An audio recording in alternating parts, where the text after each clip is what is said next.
Hi guys! In this video, papag-usapan naman natin kung paano isolve yung mga equation gamit yung RK3 method. So, dito, ipapakita ko na muna kung paano siya isolve manually ulit para at least mas maintindihan nyo pagdating natin sa MS Excel. So, another RK method is the RK3, which involves three values of K. The classical equation for RK3 is y sub n plus 1 is equal to y sub n plus h over 6 multiplied by k sub 1 plus 4k sub 2 plus k sub 3. So, napansin nyo naman dito, naging tatlo na yung value natin ng k. So, dun sa RK2 is dalawa lang yung k value natin. So, same lang din naman yung concept niya sa RK2. For k sub 1 is equal to the function of x sub n and y sub n. For k sub 2, the function of x sub n plus 1 half h and y sub n plus 1 half k1h. And for k sub 3, the function of x sub n plus h and y sub n minus k1h plus 2k sub 2h. So the recommended step-by-step solution for this method are: first is solve for k1, second, solve for k sub 2, third, solve for k sub 3, fourth, solve for new pair of x sub n plus 1 and y sub n plus 1, which is x sub n plus 1 is equal to x sub n plus h. So, parehas lang din naman siya dun sa RK2 natin. And y sub n plus 1 is equal to y sub n plus h over 6 multiplied by k sub 1 plus 4k sub 2 plus k sub 3. So, dito na nagkaroon tayo ng variation. Tapos, dun sa mga pagkuha ng k values. So, for the last step, repeat step 1 to 4 until the required value of x is reached. So, as usual, the concept is just the same sa RK2 method. So, I'll just be using the same example sa RK2 method natin. So, sana napanood nyo din yan para mas maintindihan nyo. So, same example lang tayo. Bali, ang kailangan lang naman natin dito is yung equation na to, which is second x dy minus y plus 1 dx is equal to 0. So, yung x value natin is 0.50 and yung initial value natin is 0 and 0.5. So, yung equation natin, again, i-rewrite natin siya in terms of dy over dx.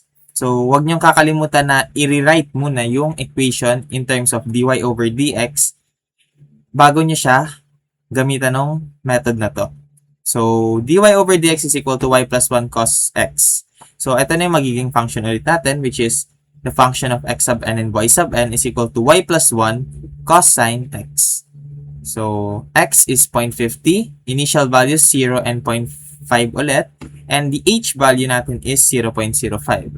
So, same lang din naman, ang exact value natin is 1.422719. So, same lang, ito, for x sub 0 and y sub 0 is equal to 0 and 0.5. So, dito, i-apply na natin yung mga formula. For k sub 1, the function of x sub 0 and y sub 0. So, ang makukuha nating value is 1.5. Sinubstitute lang natin siya ulit dito sa equation natin, y plus 1 cos x. So, yung y value natin is the 0.5. The x value natin is si 0. For the x sub 0 plus 1 half h and y sub 0 plus 1 half k1h, gagamitin natin tong dalawa para sa k sub 2 sa pag-substitute dun sa function. So, for dito sa una, 0.025 and for the second, 0.5375. Then, pag sinubstitute na natin siya dun sa function, for the x is 0.025 and y is 0.5375, ang makukuha nating value is 1.53702. And for the step 3, the x sub 0 plus h is equal to 0.05. And y sub 0 minus k1h plus 2k2h is equal to 0.5 minus 1.5 multiplied by 0.05 plus 2 multiplied by 1.53702 multiplied by 0.05. Ang makukuha nating value is 0.578702. So, itong dalawa na nakuha nating value is isa-substitute natin ulit siya sa function ulit para naman sa k sub 3. So, ang makukuha nating value dito is 1.576729. And for the last step, ang x sub 1 natin, same lang as usual yung formula natin sa mga RK methods, which is ang nakuha nating value is 0.05. And for the y sub 1, 0.576873, dito, ginamit na natin yung formula for the RK3 method, which is the y sub 1 is equal to y sub 0 plus h over 6 multiplied by k sub 1 plus 4k sub 2 plus k sub 3. So, substitute lang natin yung mga nakuha nating value sa mga previous step natin, which is yung y sub 0, h, k sub 1, k sub 2, and k sub 3. So, I hope naiintindihan nyo naman yung step-by-step process and yung pattern niya. So, ganun lang naman, i-apply natin ulit siya sa tabular presentation para hindi tayo malito sa pagkuha ng mga values and para maganda din tingnan. So, in this next slide, ito, yung initial value natin na dalawa, ito yung nasolve natin k sub 1, ito naman yung nasolve natin k sub 2, and for k sub 3, ito. And for the new values, the x sub n plus 1 and y sub n plus 1 is 0.05 and 0.576873. So, ayan. Ito lang naman yun guys na mga nasolve natin. Ito, k sub 1, k sub 2, k sub 3, and the new values is 0.05 and 0.576873. So, ito, same lang din yung step na gagawin natin. Kaya, isa-substitute lang natin siya dun sa mga function and yung mga values ng mga variables. So, for k sub 1, ang nakuha natin is 1.574902. For the x sub 1 naman, plus 1 half h, 0.075. For the y sub 1 plus 1 half k1h is 0.616246. And for k sub 2, isa-substitute lang natin siya sa function yung nakuha nating value dito. So, ang makukuha natin is 1.611702. Then, for step 3, the x sub 1 plus h is 0.10. Y sub 1 minus k1h plus 2k2h is 0.659298. Then again, isa-substitute natin ulit yung nakuha nating value for x and dy dun sa function para makuha natin yung k sub 3. So, yung k sub 3 natin, ang nakuha nating value is 1.651008. And for the new values for the second iteration is x sub 1 plus h is 0.10. And for the y sub 2 is y sub 1 plus h over 6 multiplied by k sub 1 plus 4k sub 2 plus k sub 3 is 0.657479.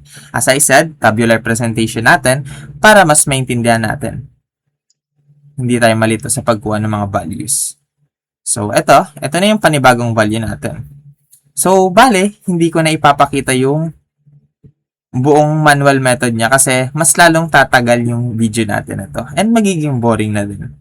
Kaya, ito ipapakita ko na lang yung buong tabular presentation ng sinolve natin. So, as you can see, paulit-ulit lang yung step-by-step process niya hanggang sa umabot ka sa x sub n plus 1 dun sa desired x value natin which is 0.50. So, ito na yung buong tabular presentation niya. Ito. So, the process will continue until x sub n plus 1 is equal to 0.50. So, the tabular presentation of the solution is shown below. So, dito, yung final answer natin is 1.422715, which is konti na lang yung discrepancy natin para ma-achieve yung exact value niya. So, as shown in the table above, y is equal to 1.422715 when x is equal to 0.50.